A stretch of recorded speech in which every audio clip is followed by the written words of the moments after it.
Lance, when you look at this, pretty easy things to clean up? Well, yeah, and they're going to make some mistakes, and they're going to get beat. They're in a lot of man coverage, and they're going to have some gap issues once in a while.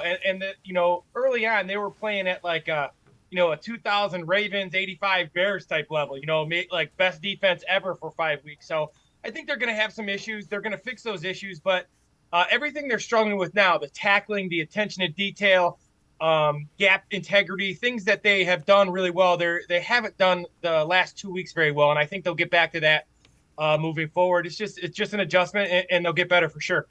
So this first clip that we're going to take a look at is against the Colts, and they jump offside here. Take us through this. So here's what you get. So this is just a fundamental thing. Watching the football as a defensive lineman, you go down to camp, you watch them every day. They're working on a ball. So they just have to work on things like snap counts and the little things that are just hurting them right now. So here's what ends up happening with this, though. It happened a few times against the Colts.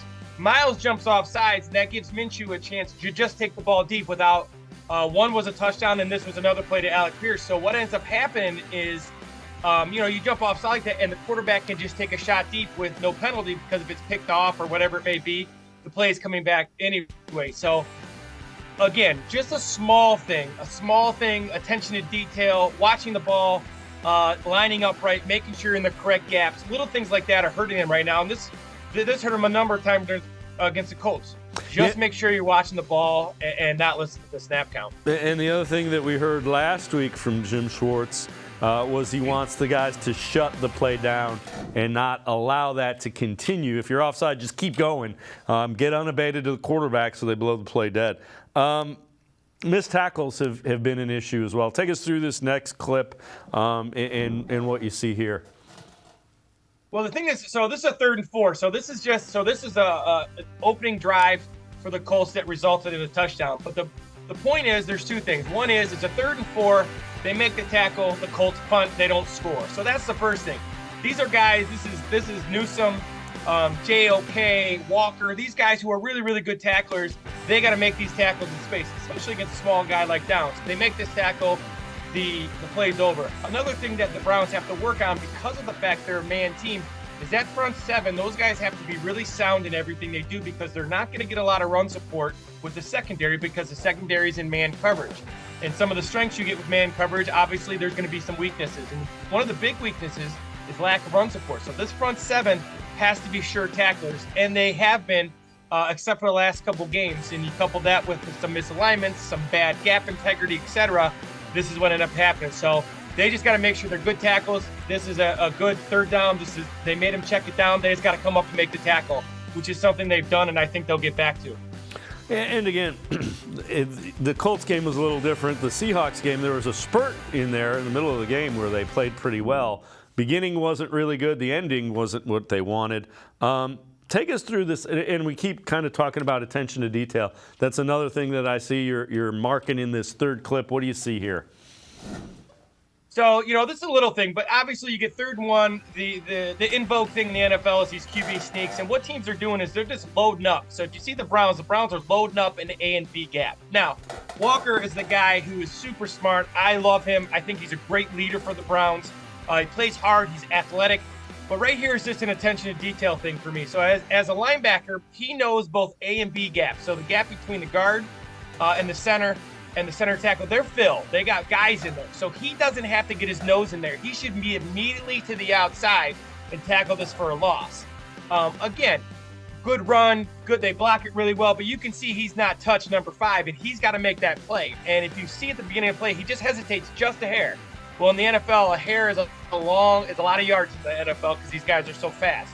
So again, that's just an attention to detail thing where he says, you know what? I don't have to worry about an inside run. Make sure I get to the edge. And that's, again, I think with reps and what they're doing, he'll get better at this for sure. So again, that led to that one of those longer runs for the Seahawks. Another thing, you mentioned gap integrity, and that's this one. Take us through this clip, what you see here. So this is going to be the big long run early on against the Browns with Walker on that first drive where they came out and gashed him here. So as the play goes back and we see it a couple times, you're going to see Lockett go in motion. And as Lockett goes in motion, Newsome from the other side is going to run. and you're also going to see Delpit, who's at a linebacker spot. You're also going to see him go with the motion. So you see both of them run with the motion. Now, what ends up happening is that this is an inside zone to the left, and the Seahawks do a really good job of caving it down. But I think either Delpit or Newsome, they have to be the backside cut guy here. They have to be the backside. When he cuts it back, that's where they need to be. So they're a gap short because of gap integrity. So they didn't, for some reason, someone didn't fill this gap. Now, again, they're in man coverage. They need to trust each other. That's going to come with reps. All the mistakes are fixable, but this is easy. You see them both go, and you see the big, between the hashes, you see the big, huge lane because there's no cutback player. And in a gap defense, especially with man coverage, like I said, everybody has to be gap sound. And then also, things that haven't happened all year. Elliott got doubled out of the play. He's been very good.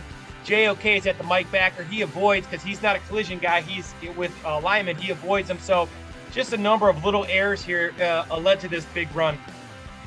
And the other thing is it's been early in games the last couple of weeks as well. The Seahawks scored 17 quickly. The Colts scored, I think it was 14 pretty quickly. But they've adjusted, which again makes it seem like they know what they need to correct. This one is interesting as well. Mobile quarterbacks have given the Browns a little bit of issues. Take us through what you see here with the secondary.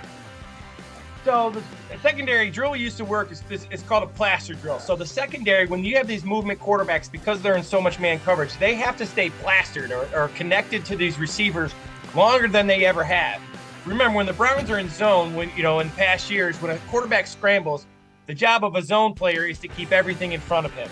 The job of a man player is to stay connected. So again, they're working on these drills. They'll get better at them, but a lot of times when they're getting beat is because the quarterback is extending the play past that 3 to 4 second range, and they're not staying plastered to their drill. So they're going to work these drills.